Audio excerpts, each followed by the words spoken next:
born 6 decades ago now, 30th of December, Rockhampton, the summer of 1963. Shane Ronald Stafford. He grew up here and there, grew up tough, believe you me. A childhood spent always looking up, longing to age to adult, as a lot of children wish. For him as an only child, adulthood would be sweet freedom, the ultimate gift. Most of us know him as the adult man he has become. Let's just take a moment to sit and ponder. Of a Shane Young, world open and absent father, a teacher, mother, a tangle of relatives as substitute parents. It does make you wonder. How much the dreams we have, the people we are our own, and how much they belong to the people we grow up around. It was a question of agency versus destiny. Which is ironic because Shane's destiny was agency. Commissions to the pound. Living meant tending to the land and stock. Cold beer his drink of choice. Later scotch, then red wine at day's end. Loving meant being gentle, served with a side of distrust, even if they were families or a friend. And I don't say that disparagingly, not a bit. It'd be hypocritical of the soul. Well, when was the last time that you took a leap? No backup plan, no parachute, and just let yourself fall? I only mean to say it like it is, like Shane has always relied upon to do. After this, you'll have to tell me the worst serve you ever got, and I'll tell you. I bet it's a cracker that made you laugh, but not at the time. Isn't that the funny thing about how life unfolds? It blunts every blow and softens every crime. When he graduated from TSG, he did it as a man with a piece of Monto scorched in him. All the people who'd got him there in his blood.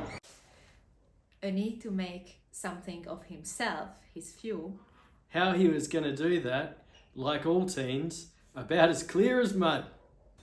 Entering the livestock game, his first encounter, and soon he thought this would be his chance. And as Garth Brooks sings, he could have missed the pain, but he'd have to miss the dance. Droughts, fire, flood, famine. He seemed to have tried to live his life to the Bible's 7 plagues. And that was before you accounted for his penchant and gamble on the names. His work took him all over Queensland, landed him in Hunan, a little town making money off the back of sheep. Stumbled across, was drawn to Belinda, January 1985. So he just might make his dream complete. What's the point of building a life without children, kinship, his own legacy? He'd watched and didn't like the end of Richard Eastwick's, Hugo Weaving's, life in the Dirtwater dynasty. Along they came, 1, 2, 3 daughters, more than he'd bargained for in terms of femininity. His great life lesson from them.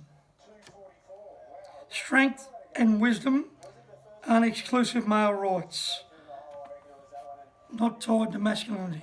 As a father, he often wasn't there. The job was being on the road. This deal and the next. His mark was surely made, an impact as almighty as any of the ancient texts. His 3 daughters, Penny, Megan and Samantha, often sat with Belinda in their own religious study. Trying to understand their God, Shane, whose greatest fear was losing them.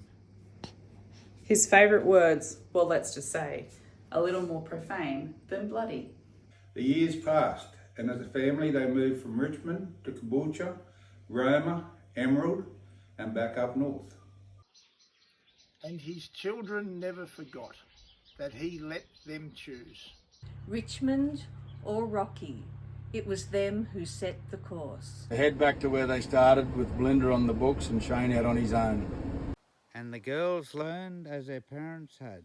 You might be isolated out there, but you are never far from home. Boarding school brought with it the chance to get to know their father better when he was in town for work. A block of chalky always handing sometimes out for dinner. Chinese, and deep fried ice cream for dessert. It was at a dinner like this when Megan met the man she truly calls her father. Wish she could go back to her studies of him she and her sisters had made in their youth with all this brand new data. Here was a man self-aware about the mistakes he had made and full of hope for all his girls' future. He never told them to settle for less, for anything but the best. Only wished he had told them sooner. But isn't that all we can do with love? That he lose the four-letter word. Throw the intentions out, as if that's enough. But often it gets lost and goes unheard. None of us are immune to letting dysfunction, our egos, tempers, pride get in the way. So yes, there were times of anguish in the family, but that's not the full story. Not all there is to say. Because that's life and how it's written, chapter by chapter, one plot point to another. So, if you're in the midst of the darkness right now... Take it from Shane, it's just a phase, my brother.